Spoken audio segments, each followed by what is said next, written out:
Je proposerai à ceux qui devaient prendre la parole, s'ils désirent que ce soit plus court ou s'ils veulent s'abstenir de parler aussi, c'est à leur choix.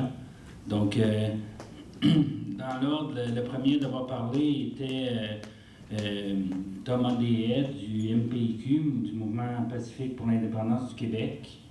Il a demandé à Sacha Thibault de le remplacer pour nous parler de l'héritage du RIN et du Mouvement Pacifique pour l'indépendance du Québec.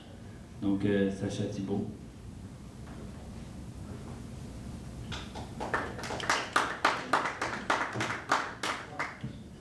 Bonjour, bonjour vous tous, ça va bien? Dans le fond, exactement, on m'a demandé de faire un hommage au RIN puis de dire c'est quoi un peu l'héritage qu'il y a pu avoir pour que cet héritage-là, qu'est-ce qu'on peut en récupérer, nous les jeunes, aujourd'hui. Donc, dans le fond, là, le principal, selon moi, ce que le RIN a beaucoup fait et beaucoup aidé pour la cause, c'est qu'il lui a donné une certaine crédibilité dessus. En rassemblant beaucoup de personnes, en étant stratégique, être capable de faire qu'on entende parler de cette cause-là, puis à l'intérieur des médias, elle a fini par gagner quand même de la crédibilité, puis devenir beaucoup plus rassembleur pour les gens. Mais ce qui est intéressant, c'est que le RIN, c'était les adultes, mais vous aviez aussi des ailes jeunesse. Donc, on peut regarder dans le passé, dans ce temps-là environ, comme comment est-ce que les ailes jeunesse pouvaient faire pour aider le RIN, pour aider un peu plus les seniors puis tout, puis voir les stratégies que les seniors, que les jeunes ont utilisées, puis comment justement ils ont réussi à travailler ensemble pour être capables de faire un mouvement qui est quand même assez bien fonctionné. Surtout aussi, il y aura eu une influence quand même assez particulière sur quelle méthode qu'on peut utiliser justement dans notre combat. Il a été capable d'aller relativement assez loin, certaines fois en faisant littéralement de la désobéissance civile, mais certaines fois aussi en étant capable de prouver que c'est pas juste des gens qui se disent indépendantistes qui peuvent rejoindre la cause, mais que les gens, c'est des gens de plusieurs horizons, autant à droite que la gauche que le centre. Les femmes, les enfants aussi, donc n'importe quelle cause peut se sentir rejoint par ça, parce que le RIN a prouvé qu'il y avait plusieurs types de personnes qui pouvaient se tenir ensemble. Donc nous, le Mouvement Pacifique pour l'indépendance du Québec, justement, on a beaucoup de jeunes à l'interne. On est surtout des jeunes d'ailleurs. Donc, on n'a pas nécessairement l'expérience d'avoir fait 20 ans de politique ou des trucs comme ça. Donc, notre seule chance, imaginons, si on veut réellement être efficace, c'est soit demander aux gens plus vieux des trucs ou encore de regarder ce qui a été fait dans le passé pour pouvoir s'en inspirer. Puis justement, je crois que le RIN nous donne une très bonne opportunité de pouvoir étudier quelque chose d'assez spécial pour pouvoir vraiment bien comprendre comment organiser un mouvement. Aussi, ce qui a permis de faire, ce qui a permis de démontrer, étant donné que ça a été un mouvement pionnier qui a engendré un mouvement, ça a permis de démontrer que beaucoup de jeunes qui deviennent nationalistes naturellement ou qui ont besoin d'une cause voient que celle de l'indépendance est faisable parce qu'on est arrivé presque 2 fois à la fin. Bon, ok, moins un peu 1980, mais tout de même, on est arrivé quand même à un résultat bien concret, comparé à plusieurs causes, peut-être comme le communisme, où on n'a jamais vu comme tel de communisme appliqué. Donc toujours, ça fait que quand tu te bats, tu n'es jamais sûr si tu vas aboutir à la fin de ton combat. Mais tandis que nous, les indépendantistes, je crois qu'en regardant ce qui a été fait dans le passé, on a une maudite bonne chance de pouvoir plus qu'espérer.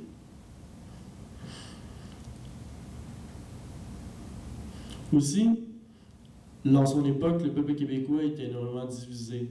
Même si l'Occident vivait un peu sa crise d'adolescence, il y avait des milliers de causes qui rassemblaient des tonnes et des tonnes de personnes. Le RIN, comme j'ai dit plus tôt, a réussi à rassembler certains qui avaient une tendance un peu plus nationaliste, indépendantiste, mais aussi, il a vécu à une époque où notre nation était réellement divisée en plein de petits groupes.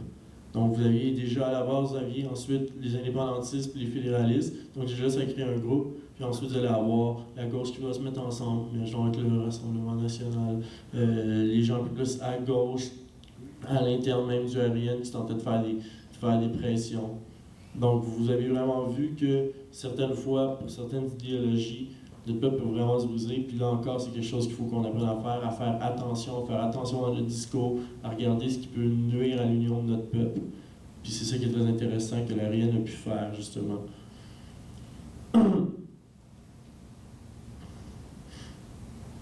Il faut aussi apprendre à respecter les autres, qu'un conflit vraiment très intense avec d'autres personnes, d'autres indépendantistes, ou comme se faire un peu mal aimer ou comme se faire les ennemis peut vraiment nuire à la cause collective. Fait qu'il faut apprendre à respecter les autres puis à accepter que oui, il y a des gens qu'on n'aimera pas, mais de ne pas s'empêcher de travailler avec ces gens-là. Parce que justement, c'est ce qui est arrivé un peu puis qui nuit beaucoup à la capacité de notre mouvement. C'est le fait qu'il y ait des conflits entre l'évêque et Bourgault, puis qu'il y ait eu quand même une certaine division entre la RN, le MSA et tout ça.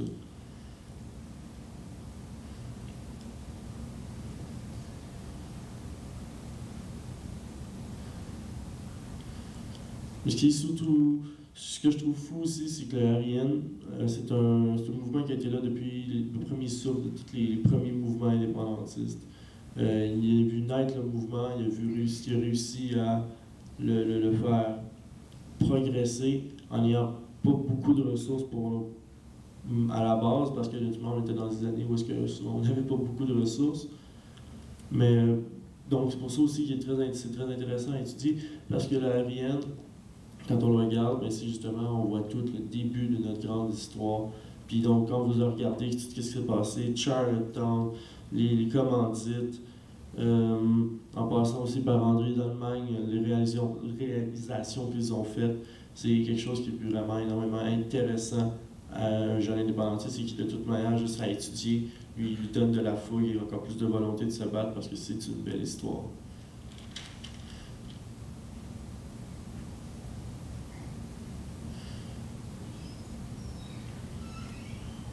De plus, étant donné que ce mouvement est devenu très grand, il a permis de nous donner la liberté de pouvoir s'exprimer, de ne pas se faire voir comme juste des marginaux, comme une petite cause que personne ne connaît. C'est une cause qui est devenue très grande. Maintenant, le simple fait d'en parler, les gens vont devenir intéressés. Donc, ça va être plus facile aussi de les embarquer. Donc, je pense aussi que c'est pour ça qu'il faut faire énormément d'efforts pour rassembler un maximum de groupes sous l'indépendance, parce qu'au moins, on n'a pas besoin d'expliquer la cause.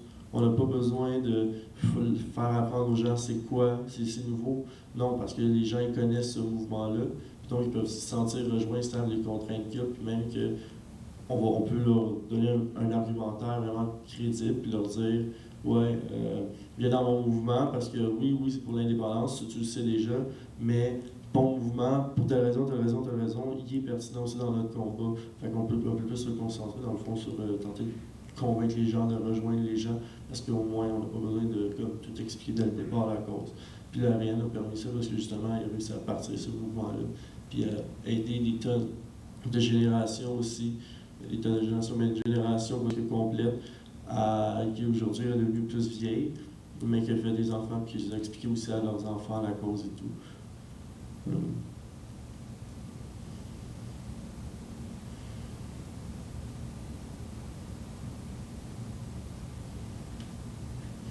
Donc c'est pour ça, dans le fond, qu'il faut prendre énormément de temps pour étudier le réel, pour qu'on réussisse à changer un peu notre discours, parce que je crois que la différence entre l'Arienne puis dans le fond la différence avec nous, c'est que l'Arienne, lui, c'est un discours nouveau, puis nous, genre, ça risque de tomber un peu comme dans l'habitude. Oui, c'est des gens qui m'ont dit ben, c'est des gens qui m'ont dit ça, mais voyez, c'est que on étudie l'Arienne pour trouver un peu les techniques, mais donc nous les jeunes. Puis ensuite, on va regarder aujourd'hui comment est-ce que ça se présente. Puis là, on voit que, ah ben mon Dieu, il y a vraiment des trucs très différents. Donc, on peut essayer d'appliquer les trucs du Arienne aux conditions d'aujourd'hui. Donc, nous, le mouvement pacifique pour l'indépendance, comme je disais, c'est surtout ça. Nous, on a vraiment beaucoup de jeunes. Alors, je vais juste prendre de l'eau, là, je suis assez soifé.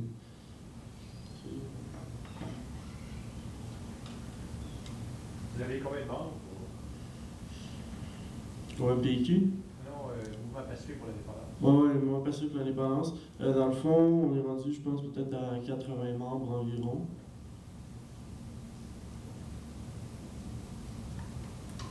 Mais aussi, il y a quand même une différence entre les membres qui participent et les membres qui ne participent pas.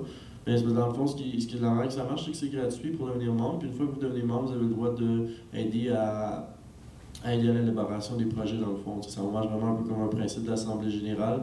Parce que oui, moi je me suis dit que quand les gens qui l'ont fondé, se sont inspirés des besoins d'aujourd'hui, puis les besoins d'aujourd'hui sont différents d'avant. Donc, j'estime qu'on essaie de faire les trucs de manière différente.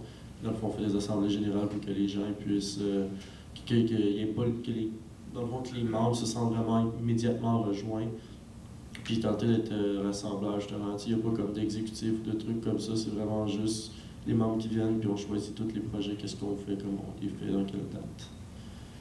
Donc, je pense qu'en gros, c'est vraiment ça. Il faut s'inspirer du RIN, puis surtout adorer son histoire.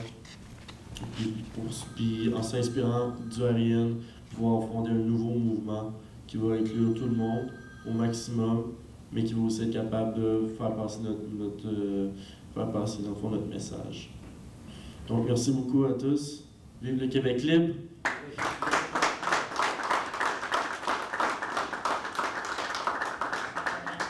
Merci à Sacha Thibault. Juste Sacha, avant que tu t'en ailles, pour remercier le MPQ et Sacha Thibault de s'être présenté aujourd'hui. Je remets ça ici. Et le porte-clés du RIN du 50e. C'est vraiment gentil, merci beaucoup.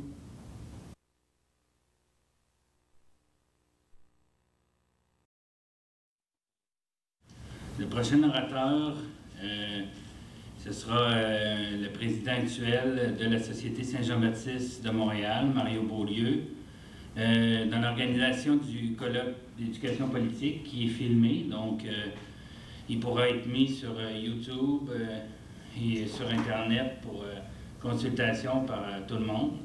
Nous avons eu le privilège d'avoir le soutien de 3 présidents consécutifs de la Société Saint-Jean-Baptiste, soit Guy Boutillier, Jean Dorion et Mario Beaulieu. Donc, sans plus attendre, je laisse la parole à Mario. Bonjour, moi je dirais le RIN, ça symbolise la mobilisation, les grands rassemblements, le travail de terrain, puis un discours sur les vrais enjeux. À ce moment-là, bon, dans les années 60, c'est sûr qu'on sortait à peine du moment où les écoles françaises étaient interdites partout au Canada. La loi sur les langues officielles de M. Trudeau n'était pas encore établie. Donc, les gens vivaient vraiment des conflits à ce moment-là. Si on regarde la situation linguistique, une enquête qui avait été faite qui démontrait que sur 14 groupes linguistiques, les francophones au Québec étaient les 12e pour ce qui a trait au niveau de revenus. Donc, les gens vivaient une assimilation. Il y avait le taux de transfert linguistique des allophones vers l'anglais était à 75 %. Avant la loi 101, environ 90 % des nouveaux arrivants fréquentaient les écoles anglaises. Donc, il y a eu vraiment une